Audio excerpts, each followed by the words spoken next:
ang lahat ng members, we require them na magkaroon ng Bible. Sapagkat tayo naniniwala, ang Bible ay salita ng Diyos. Anumang simbahan na meron silang sinasabing pananambahan na walang Biblia, ay hindi po yan yung sa Panginoon.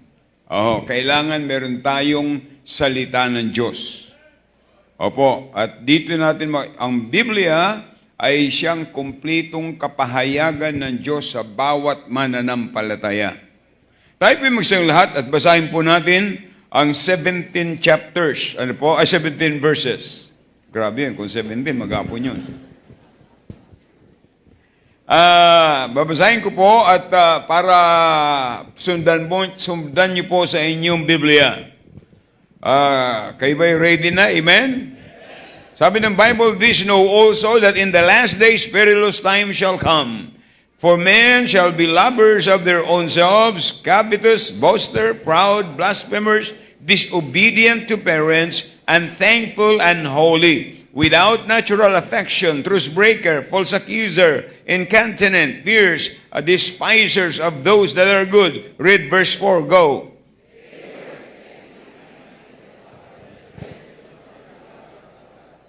"Having a form of godliness, but denying the power thereof, from such turn away. For these sort are the which creep into houses, and lead captive silly women, laden with sin, led away with diverse lusts, ever learning and never able to come to the knowledge of the truth. Now as Jannes and Jambres withstood Moses, so do these also resist the truth. Men of corrupt minds reprobate concerning the faith. But they shall proceed no farther, for the folly shall be manifest unto all men, as there also was. But thou hast fully known my doctrine, manner of life, purpose of faith, long-suffering, charity, patience, persecutions, afflictions, which came unto me at Antioch and Iconium, at Lystra, what persecution I endured, but out of them all the Lord delivered me. Yea, and all that will live godly in Christ Jesus shall suffer persecution. But evil men and seducers shall wax worse and worse, deceiving and being deceived. But continue thou in the things which thou hast learned, and and that from a child thou hast known the Holy Scripture, which are able to make thee wise unto salvation through faith which is in Christ Jesus. All Scripture is given by inspiration of God, and is profitable for doctrine, for reproof, for correction, for instruction in righteousness, that the man of God may be perfect, thoroughly furnished unto all good works. Unto all good works. Tayo po'y manalangin, dakilang Diyos. Salamat po sa salita niyo na aming binasa. Salamat, Panginoon, sa presensya ng bawat isa. Narito kami, Panginoon, upang kayo sambahin sa Espiritu at katotohanan. Pagpalain niyo po ang salita niyong mahayag, ang lingkod niyong gagamitin. Please empower me, Lord. Give me words to say. And Holy Spirit of God, open the hearts of your people and even our visitors, O God, that they might know, that they may receive Jesus Christ as their personal Savior. Pagpalain niyo, Panginoon, na ang bawat isa ay maging attentive at unawain ang inyong salita. Patawad po sa inyong mga kasalanan. Ito po ang aming dalangin sa pangalan ni Jesus. Amen. Well, thank you and be seated, please. Ang sabi ng Bible, mga kapatid, sa verse 1, "This know also that in the last days perilous time shall come." So we are on the last days.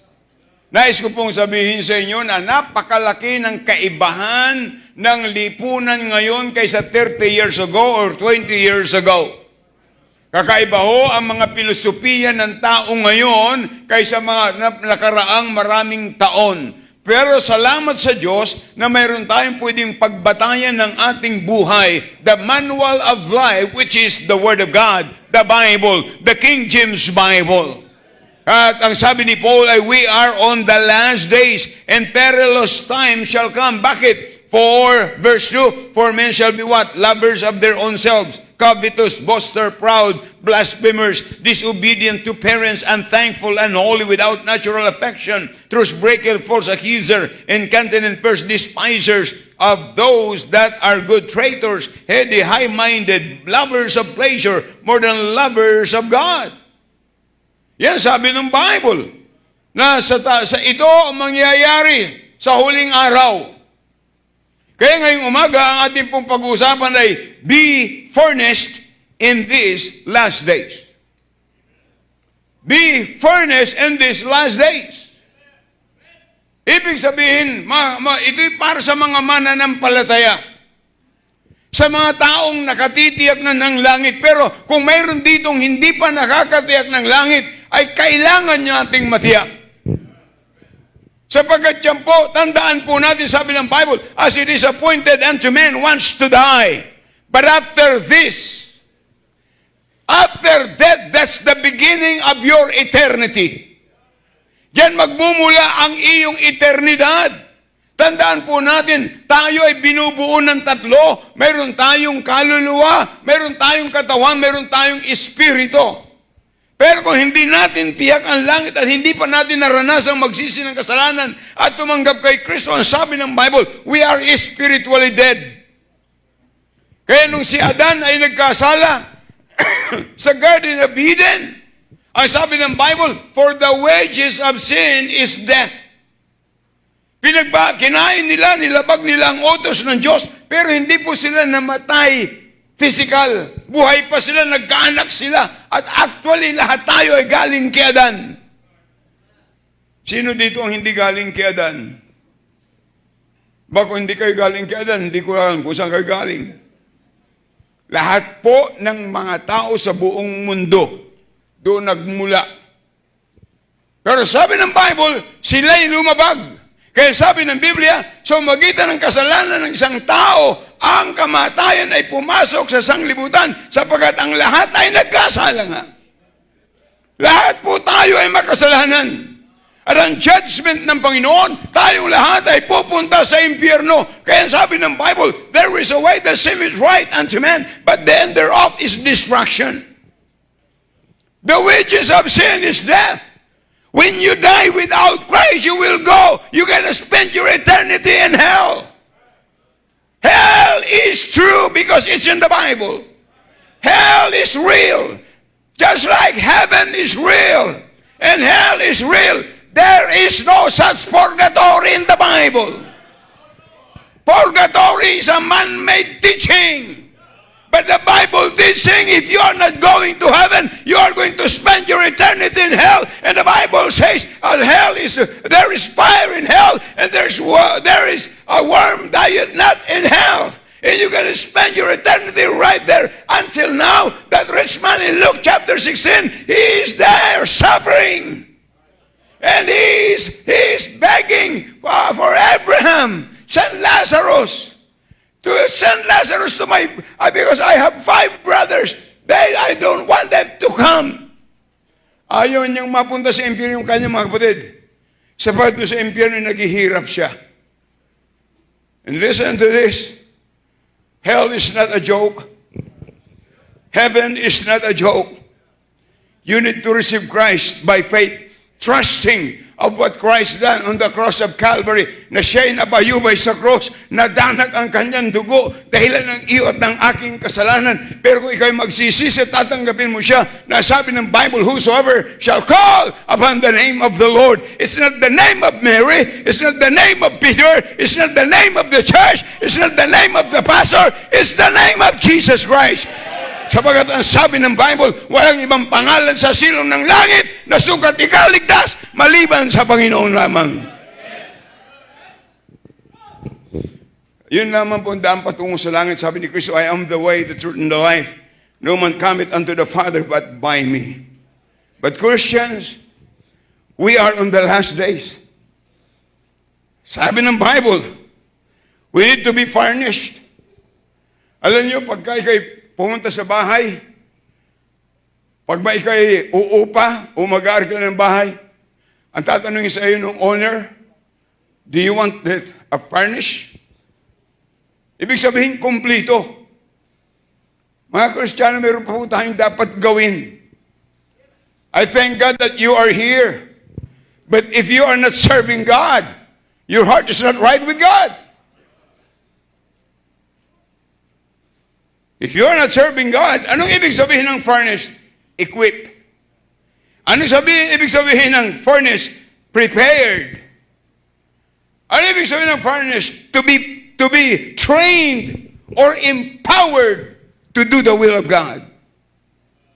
Hindi natin pwedeng gawin ang kalooban ng Diyos sa ating sariling kaparaanan. Kaya hindi dapat tayo maghiwalay sa salita ng Diyos.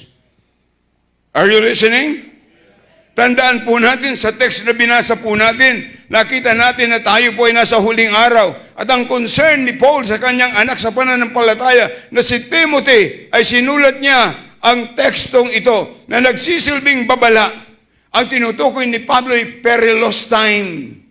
We are on the last days. Perilous time, ibig sabihin mapanganib.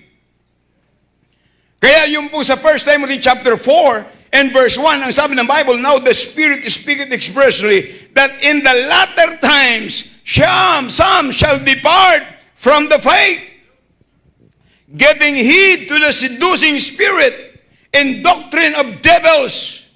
Ang tinutukoy po ditong latter times ay yung pong perilous times sa chapter 3 na binasa natin. We are on the latter times, we are on the last days. Mga kapatid, kaya dapat tayong magpasalamat sa salita ng Diyos. Ang Biblia ay laging tama.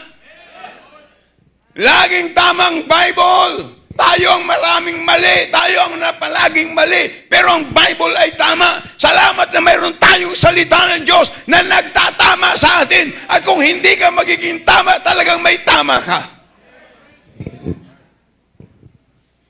Amen. Kaya ngayon ay napaka-obvious, mga kapatid. Napaka-obvious yan sa atin. Kaya kung ikaw at ako ay dapat maging furnished mula sa salita ng Diyos, dapat tayo ay maging matibay na Kristiyano at maging matatag na Kristiyano na hindi kayang harangan ng ulan, hindi kayang harangan ng baha. It is time for us to be in the house of God. Ano mang sirkumstansya, we need to be in the house of God. Amen. Pero ang isang kalungkutan, mga kapatid, kahit ang mga Kristiyano ay apektado on the last days. Tandaan po natin ang problema ng last days. Christians, they are deviating from the faith. Nababago na ang kanilang pamantayan. Opo, nadideviate na po at yan po'y tinatawag na apostasy. Nababago ng katuruan. Ang iba naniniwala na ang kaligtasan ay nawawala. Ang iba naniniwala na kinakailangan ikaw ay magpenitensya para makarating sa langit. Wala yan sa Bible. Sapagkat ang nagpenitensya na para sa ating kasalanan ay si Kristo. Pag ikaw'y nagpipinitensya para ikaw'y pumunta sa langit, iniinsulto mo ang Panginoon. Ibig sabihin, Panginoon, hindi pa sapat yung ginawa nyo. Hindi pa tapos at ako ang magtatapos. No! When Jesus started it, Jesus will finish it. Amen. Kaya wag mong sabihin, mga kapatid, na ikaw ay matatag, matibay. Sabi ng Bible sa 1 Corinthians chapter 10 and verse 12, wherefore let him that thinketh he standeth take heed lest he fall. Wag mong sabihin sa akin na matagal ka na dahil sa madami na tayong nakita, mga Kristiyano, na matatagal na pero sa isang idlip nawala sila. We are on the last days. Nawala sa gawain ng Panginoon. Mga kapatid, dapat tayo ay mapagbantay.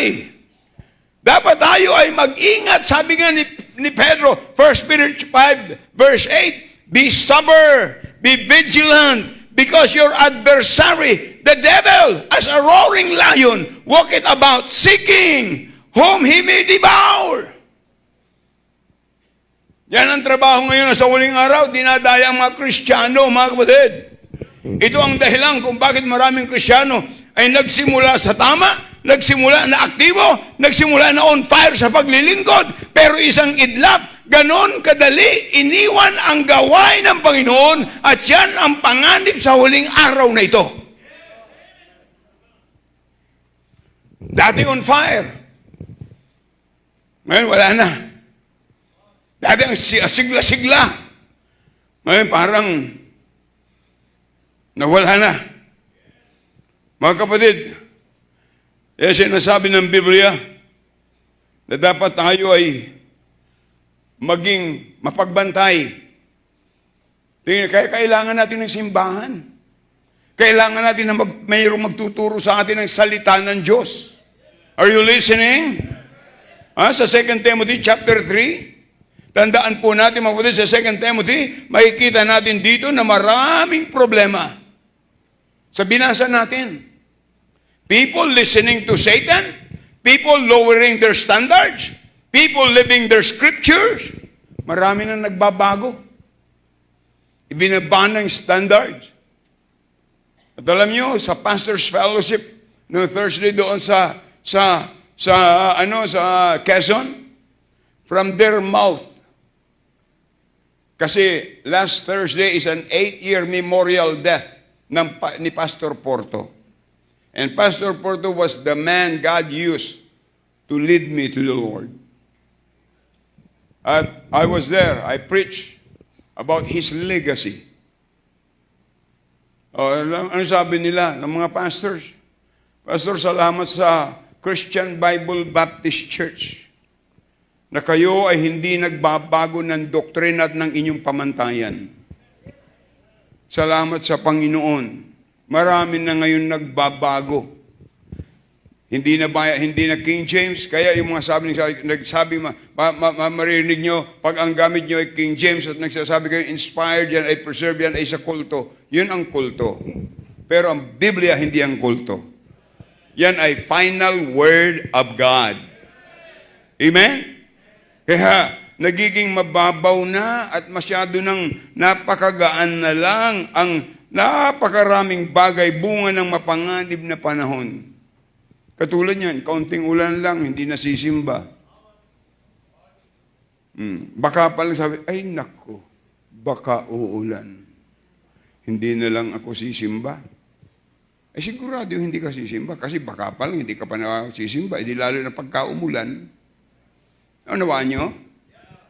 Pero, kahit na umulan, nagtatrabaho ka. Hanggang hindi dinideklara ng sa education, sa Department of Education, na walang pasok, kahit na umuulan, pinapasok ang mga anak. Pero sa church, kaya pababaw ng pababaw. Oho. Kaya, tandaan po natin ang sabi ng Bible, 2 Timothy chapter 3, verse 12 to 13. Yeah!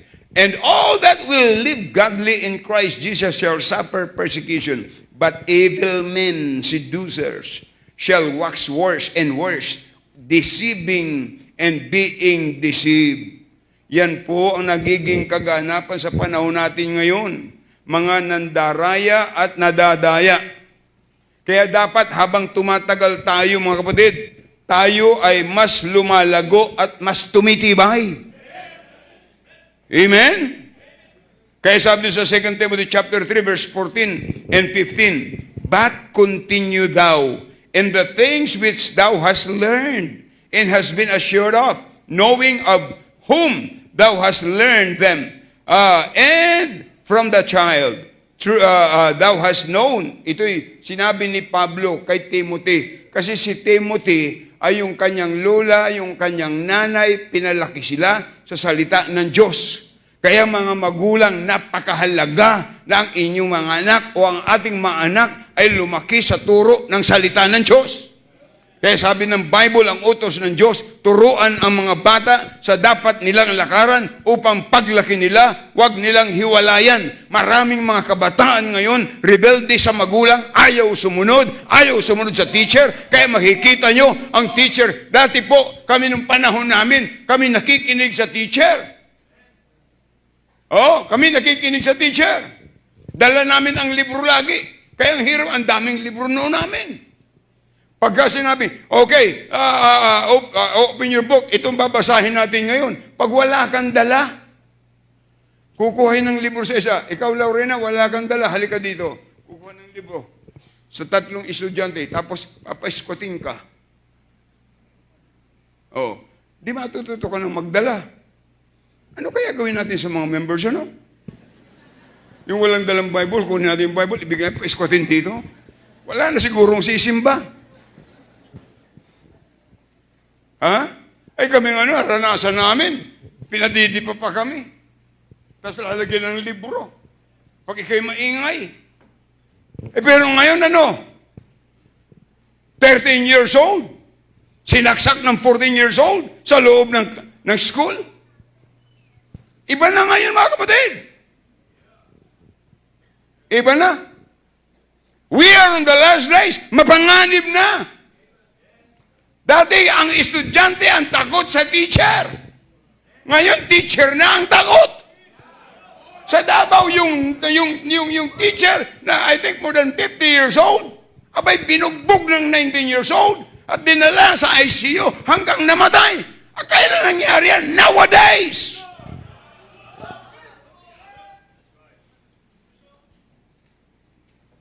Hindi biro yan.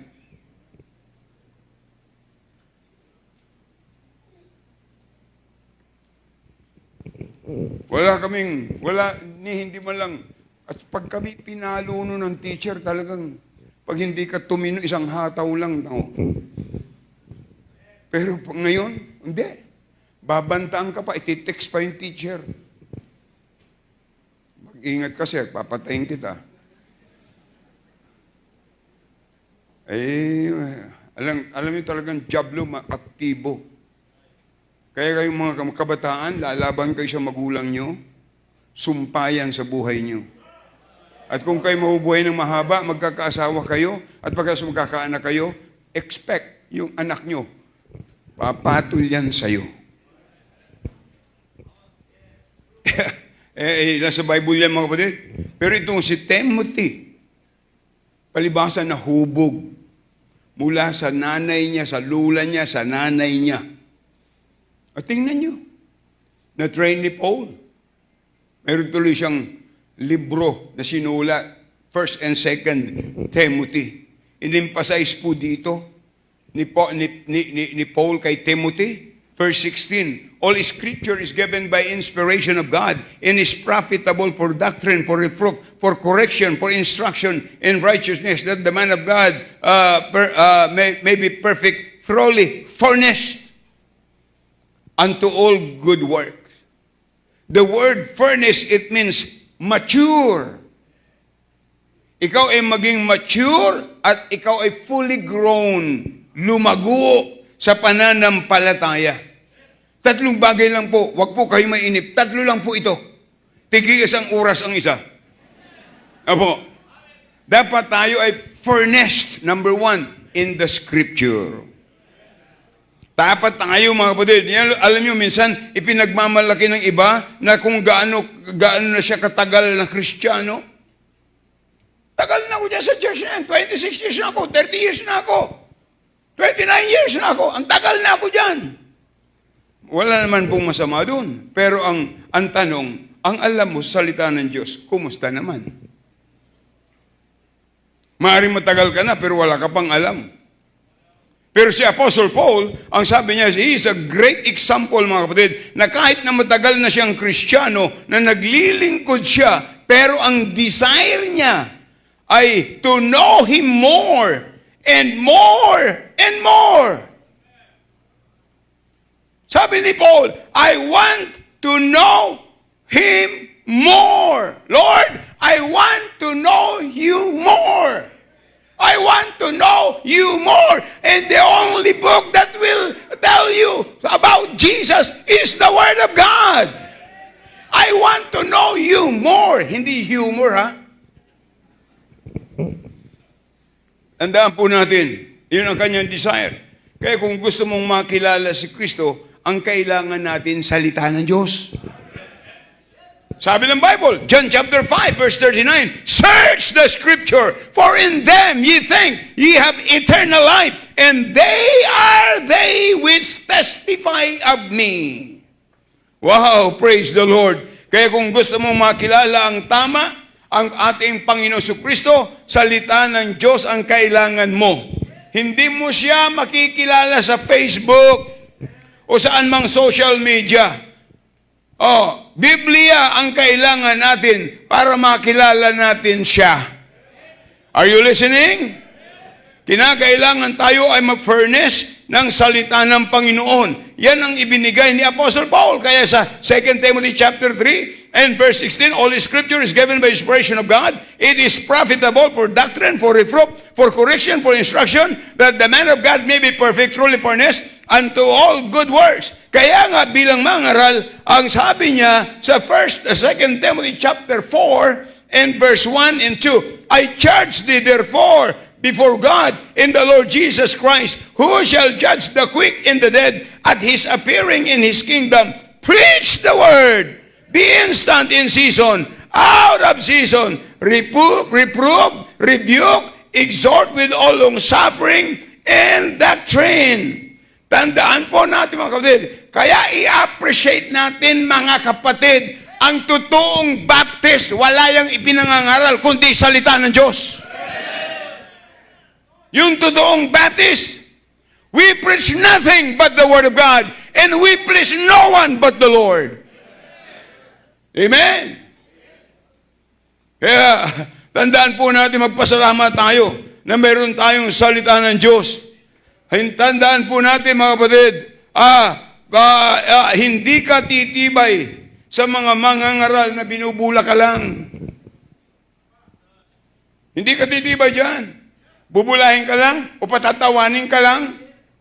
Hindi ka titibay. Titibay ka pag ikaw ay narinig mo ang pangangaral ng preacher o ng pastor ay mula sa salita ng Diyos. Hindi ito bulahan. Are you listening?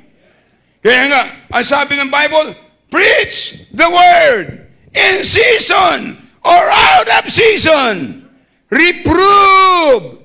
Sabi diyan, rebuke. Exhort with all long suffering. Hindi pwede ang preaching ay walang rebuke dahil ito ay pagtutuwid at pagtuturo sa atin. Kaya minsan masagad ito ang salita ng Diyos. Sabi ng Bible, mapapakinabangan sa pagtuturo, sa pagsansala, sa pagsaway, sa ikatututo na nasa katuwiran. Ito ang pakinabang sa salita ng Diyos. Itutuwid niya tayo. Kaya kung meron din yung kabataan na hindi kayo marunong gumalang sa magulang nyo, you need to learn. Respect them. Nasa utos yun ng Diyos, igalang mo ang iyong ama at ang iyong ina. Wala ka dito ngayon kung hindi ka iniluwan ng iyong ina. Tatandaan natin yan. Dapat alamin natin saan tayo galing. Bakit tayo nandito? Bible po yan, mga kapatid. Amen? Yan ang pakinabang natin. Alam niyo, ang ibang mangangaral ngayon, ang gusto ay kikilitiin na lang ang mga tao. Walang rebuke.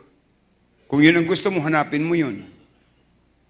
Kinikiliti lang, patatawanin ka lang, walang salita ng Diyos. See, pinapatawa ko rin sa'yo para hindi masyadong masaktan. Pero ang salita ng Diyos ay totoo. Amen? Minsan, kapag pagkamayaman ang miyembro, okay lang. Huwag nating kalimutan, mga kapatid. Ang mayaman, pulubi, kung yan parehas kasalanan, kasalanan pareho. Amen? Ang mayaman nagkakamali, ang pulubi nagkakamali. Tandaan po natin, kaya ang tunay na pangangaral ng salita ng Diyos ay may pagsaway. Dapat maintindihan ito ng mga members. Na yan ang isang dahilan na ipinangangaral ng salita ng Diyos ay para tayo masaway. Ang yung ayaw masaway, ay hindi mo kailangan salita ng Diyos. You go by your own. And someday, magsisisi ka. Kaya, tandaan po natin, Ang mga, kaya maintindihan ito dapat ng mga members. Nang isang dahilan kayo pinangangaral ng salita ng Diyos para tayo masaway. Lagi, hindi po ako magsasawa. Sunday afternoon is still Sunday, yan ay sa Diyos. Yan ay sa Panginoon. You need to be in church. Kung hindi ka, walang pupunta sa iyo para ikaw hatakin magsimba. No. Kinakailangan meron kang puso at meron kang konsensya. Pero, habang ginagawa mo yan, you are against the Word of God. Mayaman ka man, pulubi, may pinag-aralan, wala, anumang iyong course, anumang iyong profession, yan ay kasalanan. Sapagkat utos siya ng Diyos. Ang sabi ng iba, ang Wednesday daw ay wala sa Bible. Ay kung pagka yun ang iyong ang word na Trinity, wala din sa Bible. Pero may triune God. Pero ang sabi ng Bible, huwag pabayaan, pagkatipon, gaya ng iba. Pagkakatipon, nasa church covenant po natin yan. Kaya hindi dapat natin, pag nag-preach at tinamaan ka, nasaktan ka, hahanap ka na ng ibang simbahan. Yung ayaw masaway, yun ginagawa. Kaya alam nyo, mga kapatid, dalawang uri lang talaga ang Kristiyano sa gawain ng Panginoon. Dalawang uri lang. Number one, pillars. Yung mga una, yung mga tibay at tatag sa gawain, yan yung mga pillars. Kaya meron tayong mga frontliners. Dapat matitibay yan, matatatag yan. Matatatag yan. Mga haligi. Sabi ng Bible, haligi at suhay ng katotohanan. Hindi sungay, suhay. Yan sabi ng Bible. Hello? Yan ay sabi ng Biblia. Pero yung nasaktan, ang hanap ka agad ay ibang simbahan, akala doon hindi siya tatamaan. Lipat ka agad. Hanap ng simbahan, malilipatan niya. Ayaw ko dyan, nakakaupin dyan. Hindi yan pillars. Ang tawag dyan, caterpillar. Caterpillar yan. Ang caterpillar ay uod yan. Pero isang araw, ayan ay magiging butterfly. Kaya malayo na ang maaabot na simbahan. Pero tandaan natin, kaya ngayon, mag-isa bahay, ganun din. Ay may mga anak na ayaw kagalitan ng magulang. Alam niyo, kung kayo itinutuwid ng magulang niyo, magpasalamat kayo. Nung kami mga bata pa, kausapin kami ng tatay ko, lalo ako yung panganay. Kailangan you look at him eyeball to eyeball. Kasi pag ang bata kinausap at nakatungo, rebellious yan. Dapat matuto kang makinig. At unawaan mo sinasabi ng magulang mo. Sapagkat mas maraming alam yan sigurado kaysa sa'yo. Kahit na professional ka na. Pero pag ang magulang ang nagsabi, huwag ka nang magsimba. Huwag ka nang magsuko ng buhay sa Panginoon. Yung magulang ang rebelde. Pag sinabing pillars, yan yung miyembrong reliable. Yan yung miyembrong maaasahan. Na laging kasama sa gawain. Kung hindi niya kaya physically, andun ang kanyang prayer. Na laging bukas ang pitaka para maging bahagi. Reliable. Maaasahan mga miyembrong hindi basta natitisod. Hindi basta na-offend. Pero yung miyembro, kapag nasaktan, ay lipat ng lipat at yun nga, caterpillar yun. Yan ang mga lumalaganap na sakit ngayon sa mga Baptist churches. Ano yung mga sakit? Appendicitis. Na-offend. Baka ngayon merong na-offend. Yan ang appendicitis. Ang iba naman ay tisuditis. Madaling matisod. Ang iba naman ay hindi lamang tisuditis, kundi mayroon pang tamporitis. Hindi lang nakamayan, nagtampo na. Bakit ka nagtampo, hindi ka lang nakamayan? Ang tanong ko, kinamayan mo ba siya? Hindi rin. Natisod din yun sa'yo. Tampo rin yun sa'yo. May mga taong ganyan, basta ka lang, akala mo, dumaan sa anino. Hindi mo lang mag-good morning, hindi mo lang nag-good morning pa nung gabi. Kaya ano yun? Tisuditis, ano pa? Appendicitis, tampuritis, titrumitis. Nagtataltrum pa yan. Pero ang matinding sakit ng Kristiyano, ang matinding sakit, mga kapatid, ay yung tupaccitis. Yung tupaccitis, yan ay, alam mo na kasing nakakasira, masamang idinudulot, ay, at hindi magandang idudulot, ay ginagawa mo pa. Yan ba'y matino? Ay, minsan may mga bata na pag yung teenager, sa CR, maglalaro pa nung kukuha ng tissue, babasahin pagkatapos. Matino ba yan? Saan kaya niya natutunan? Hindi ako naniniwala sa tatay niya natutunan. Walain mo yun, hindi ka na nakakatulong pag pintura, dinudumihan mo pa. Ha? Tupaccitis yan. At sa lahat ng tama, mga kapatid, sa lahat ng tama, yan ang hindi maganda. Kasi may tama ka. Mga kapatid, may gamot dyan. Appendicitis, tisuditis, tampuritis, tantrumitis, at saka tupaccitis. Mayroon diyang gamot. Magkakaroon tayo ng healing crusade ngayon. Pero hindi yung nanginginig, ha? Hindi yung nanginginig. Hindi. Hindi yun. Prescription ang ibibigay ko sa inyo. Huwag niyo itatapal sa likod. Ha? Ito po ang prescription. Psalms 119, verse 165. Great peace have they which love thy law, and nothing shall offend them. Ganda, no? Ha? Kung na-offend ka, hindi mo mahal ang salita ng Diyos. Kalayan mo yan?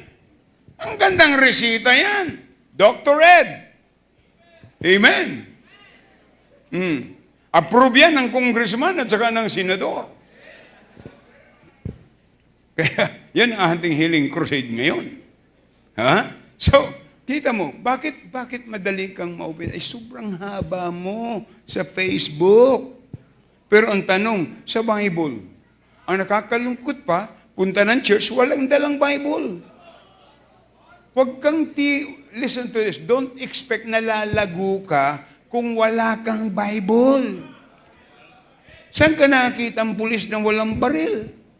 Pulis patula yun. Ha? Pulis patula yun. Kinakailangan may Bible ka, mga kapatid. Ha? Kinakailangan mo ng salita ng Diyos. Amen. Kaya, huwag mo expect na lalago ka outside the Word of God. Hindi ka mataas sa Diyos. Hindi ka mas magaling sa Diyos. At hindi ka mas mahusay sa Diyos. Huwag kang makipagmatigasan sa Diyos. Ang sabi ni Paul, it is hard to kick against the prick. Mahirap ang sumipa sa matulis. Ikaw yung masusugatan. Ang pinakamaganda, magsumunod ka na lang sa Panginoon. Sabi ng Bible, pag ikaw'y sumusunod, Deuteronomy chapter 11, verse 26 to 28, pag sumunod ka, pagpapalain ka. Pag hindi ka sumunod, susumpain ka. Alam niyo kung matino ang pag-iisip po natin, gusto natin lahat na tayo pagpalain ng Diyos. Amen? Gusto ng lahat. Kaya, tandaan po natin, mga kapatid, huwag tayong makipagmatigasan sa Panginoon. At tandaan po natin, at pagkilala mo ang Diyos, kung ikay naniniwala sa salita ng Diyos, sabi ng Biblia, kung ikaw ay sa Diyos, makikinig ka ng salita ng Diyos. Pag tayo nandito sa simbahan, makinig tayo. Huwag yung tutulugan mo ako. Tulog ka na naman. Pag ginising ka, galit ka pa. Bakit mo ako ginising? Hindi pa naman tapos. Appendicitis yun, appendicitis. Ang pagkakatandaan po natin, hindi sapagkat marami kang alam, ay, okay ka na. Alam lang yun. Ang tawag lang dyan ay, ikaw ay knowledgeable. Marami kang alam. Knowledgeable ka. Maaring memorize mo 66 books. Maaring memorize mo ang buong Biblia, buong Bible. Madali lang naman yun. B-I-B-L-E, Bible. Okay na yun. Oho. Pero hindi mo memorize ang laman. Huwag kang magmataas.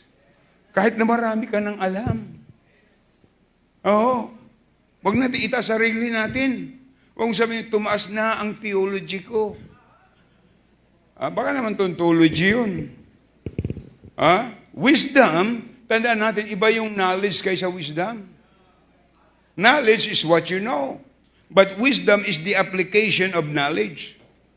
Ano sabi ng Bible sa Hebrews 10:25? Not forsaking the assembling of ourselves as the manner of some is, but exhorting one another, and so much the more. Ito, wag pabayaan ang pagkatipon Sunday, first day of the week. Ano yung so much the more? Pag binasa mo sa Book of Acts, and daily at the temple, sasabihin mo, hindi pwede ng Wednesday. That's why, kaya may motto tayo, everything we do in church is important. Amen? Kaya, dapat po, ngayon, pag sinabi, paano yan, pastor, kung hindi ko alam? Hindi na yun, hindi na yung problema. Kung hindi mo alam, anong tawag dyan? Ignorant yan. Ignorant yan. Magkaiba naman yung ignorante kaysa mangmang. Ang ignorante walang alam. Pero kung yung mangmang, ang tawag naman doon ay yung taong alam niya pero hindi niya ginagawa. See?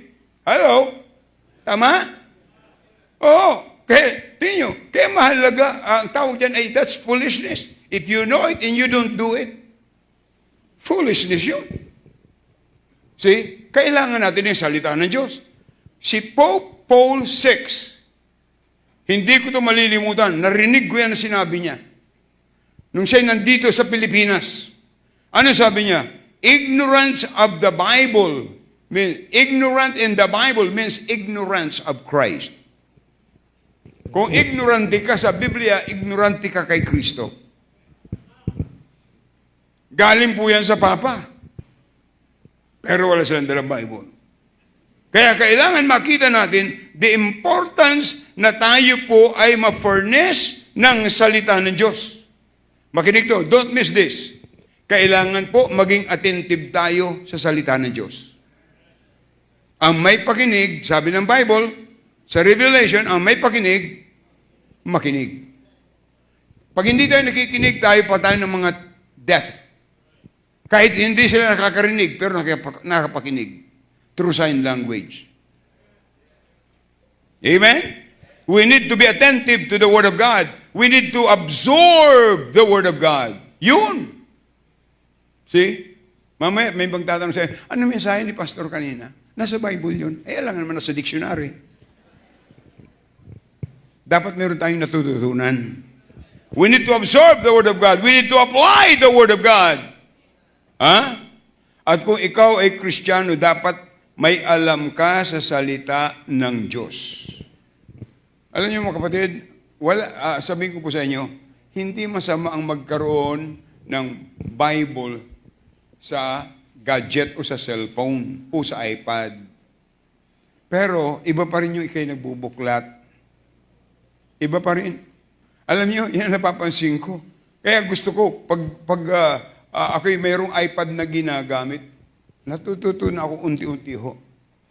Kaya ako gumamit ng iPad kasi minsan nag-preach ako yung outline, nilipad, hindi ko alam. Ma-upset ka. Ano ipipreach ko dito? So, nag-aral ako na yung message ilagay ko sa iPad. Kaya tinitiyak ko naman na meron pa akong 91%. Kaya mahaba-haba itong ating pag-uusapan, mga kapatid. O, tingnan niyo mga kapatid, yung paggamit, matuto tayong magbuklat ng Bible. See? Tingnan mo, yung iba, nagbubuklat, open your Bible in the book of Genesis.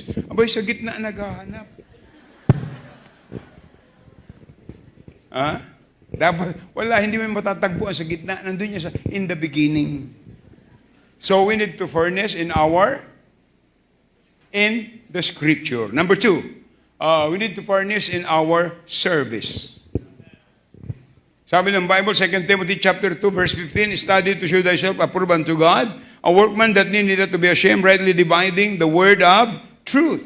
Pag-aralan nating humarap na subok sa Diyos. Isang manggagawang walang dapat ikahiya na tamang ginagamit ang salita ng Diyos. Kaya tandaan po natin, mag-ingat tayo sa panapanood nyo sa online.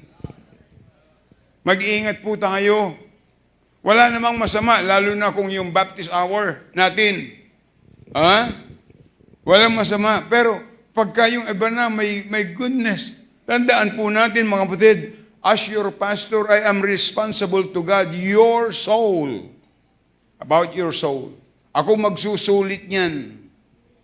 Kaya tulungan nyo, ako'y naniniklod sa inyo na ang aking magagawa lagi ay yung sa ikaluluwalhati ng Panginoon na ma-deliver ko ang mensahe sa inyo na ayon sa Kanya. Amen? Kaya malaking bagay kapag tayo ay nagagabayan. Kaya sabi ng Bible sa Ephesians 4:11, and He gave some apostles, and some prophets, and some evangelists, and some pastor, and teacher. Kalahin mo yan? King James pa yun.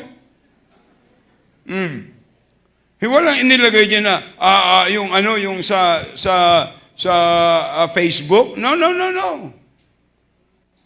Church. Kaya nga siya nagtayo ng church.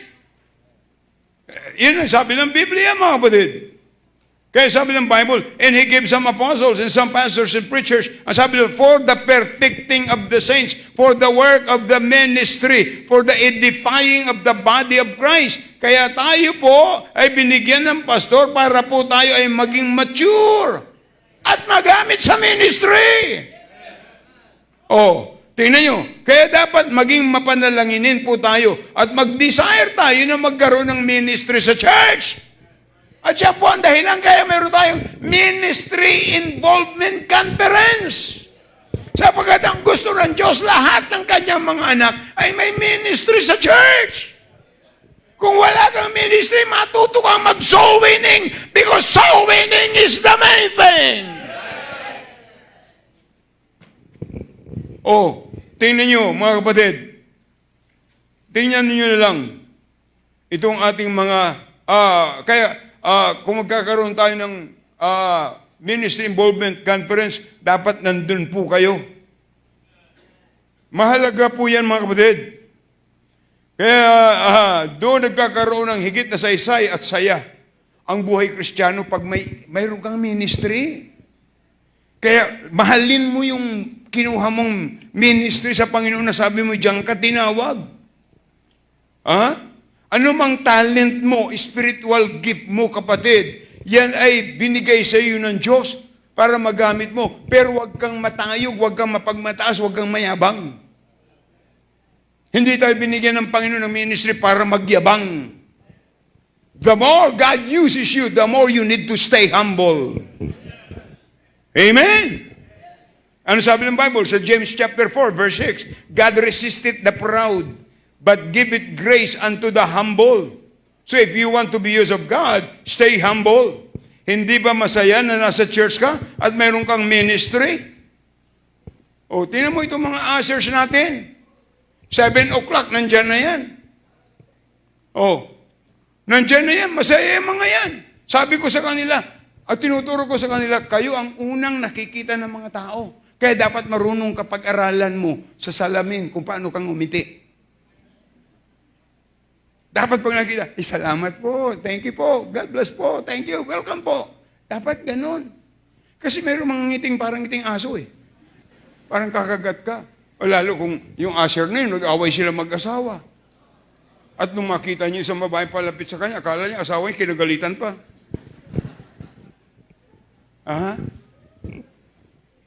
Iba naman eh. Ang iba naman, sa mga usher, ay ina-usher ng mga member.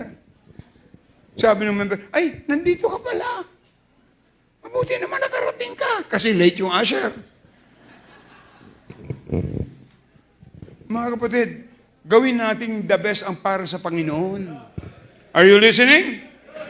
So I said, furnace in the scripture, furnace in service. And the last, furnace in stewardship. Dapat kumpleto po tayo. Matatag tayo sa stewardship. Tayo po ay mga katiwala ng Diyos. Dapat maging furnace tayo bilang katiwala ng Diyos. 1 Corinthians chapter 4 verse 2, moreover, it is required to the steward that the man be found what?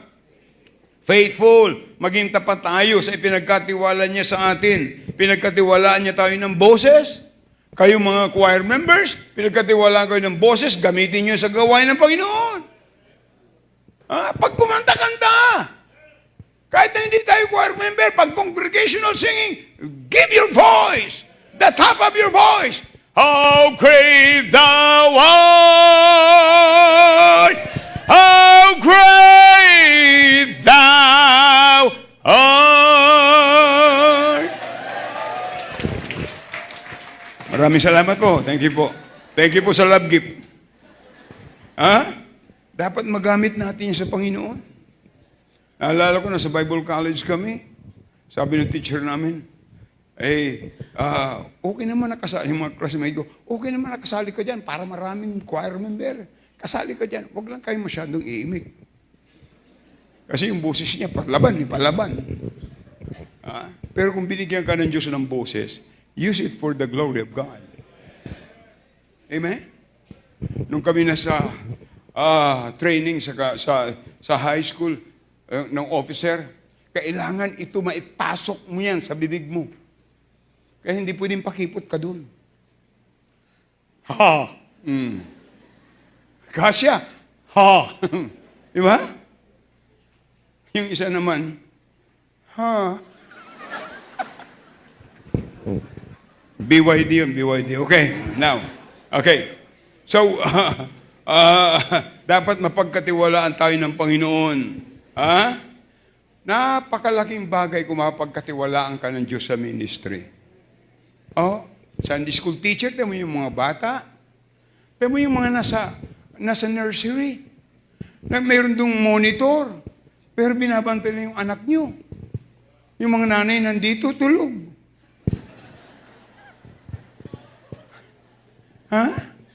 Dapat attentive tayo. Are you listening? And be a good steward of your talent. Marami mga kasama may talent, lalo na yung sa mga, marami dito mga IT, no? Ang gagaling nila sa gadgets. Ako po'y walang alam talagang masyado dyan sa gadgets na yan. Kasi lumabas yan mahirap na kaming turuan. Tapos naninigas na to Wala na. Dito turuan mo pa yung pagkinyo niya. Pero yung mga teenagers, ang galing. May pambira. Ano mang talent nyo, gamitin nyo sa Panginoon. Yung sa music, piano, gusto ko marami tayong mga pianista. Marami tayo sa organista, marami tayo sa... Pero kinakailangan, pamantayan tayo, hindi basta-basta. Handa tayo, pwede tayong sawayin, pwede tayong pagsabihan, kausapin, para sa ikagaganda ba? Hindi. Pag sinaway mo, ayaw ko na dyan. Sinaway ako. Alam niyo kung ganyan ugali lahat ng tao, wala ng tao itong simbahan na ito. Salamat sa Panginoon na mayroong mga tao, mga miyembro na sila'y sawayin, handa sila, at mayroon silang puso mapagpakumbaba. Amen? Be a good steward of your talent. Be a good steward of your heart, of your treasure. See? Lagi ko itong sinasabi. Nung inilabas tayo sa bahay bata ng ating nanay, wala tayong dala kahit ano. Pero ngayon, tingnan mo kung anong mayroon ka. Di ba blessing yan? Pero wag natin kalilimutan, mayroon diyang para sa Panginoon. Ang pinakamaganda, yung blessing na ipinagkatiwala sa atin ng Diyos, magamit din natin sa ikaluluwalhati ng Panginoon. Amen? Kaya pag may utang ka, dapat magbayad ka. Bakit napunta tayo dun? Tandaan po natin mga kapatid, ang Christian life, ang issue ay hindi yung iksi o haba ng buhay. Salamat sa Panginoon, sabi ng Bible, 10. Pag naabot mo yon, praise the Lord. Ang lampas dyan, biyaya na ng Diyos. 3 score, every score ay 20 times 3, 60 plus 10, 70. Ay 71 na po, 72 na po ako sa April. Oh, sana bigyan pa ako ng Panginoon ng 30 years, ano? No? Na malakas, na malakas. Huwag yung 30 years na pagkapanggapang ka na. Dapat malakas. Kaya ingatan natin. Oo. Iwasan yung kumain ng, wag lang, maraming ma-open dito. Ha? Ang iba kasi kahit na ano kinakain. Oh. Oh, sabi, ikaw yun. Kaya, tandaan natin, ang issue mga kapatid ay hindi yung iksi o haba ng buhay, kundi yung nagamit o naging gamit ka ng Diyos ang iyong buhay. O naging gamit ng Diyos ang iyong buhay. Yun ang pinakamahalaga. Okay? Ayong kasama ko sa Mexico, si Pastor Tom Wallace, 96 years old. Nagpipreach pa rin, nagbabiyahe mag-isa. Sabi ko, I like that. Sabi ko, please pray for me that I can reach 96 too. Still strong. May dala pa yung luggage niya. See? 96. Yung inaalagaan ng preacher natin mamayang hapon sa Israel, 102 years old. Yeah. Mga kapatid, ang iba naman kasi kahit na ano, balat ng lechon o lechon. Oh, yan ang kaibahan ng Bible sa baboy. Ang Bible, aakayin ka sa Panginoon. Pero ang baboy, dadalhin ka na kaagad sa Panginoon. Yan ang kaibahan niyan. Ha? Mga kapatid, huwag natin kalilimutan, sino man po tayo, we need to be furnished in the Word of God, in our service, in our stewardship.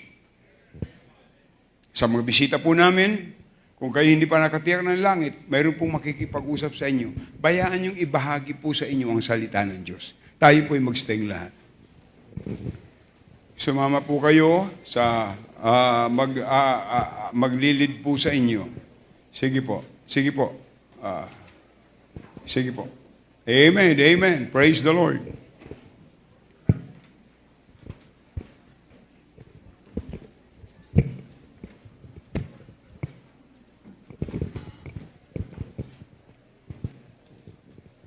Amen. Sige po. Nais ng Panginoon na maraming mga kaluluwang maligtas. Nais ng Diyos ang kanyang mga anak ay magamit niya sa kanyang gawain. We need to make our decision, mga kapatid. Dapat ho ay maging matatag tayo, matrained.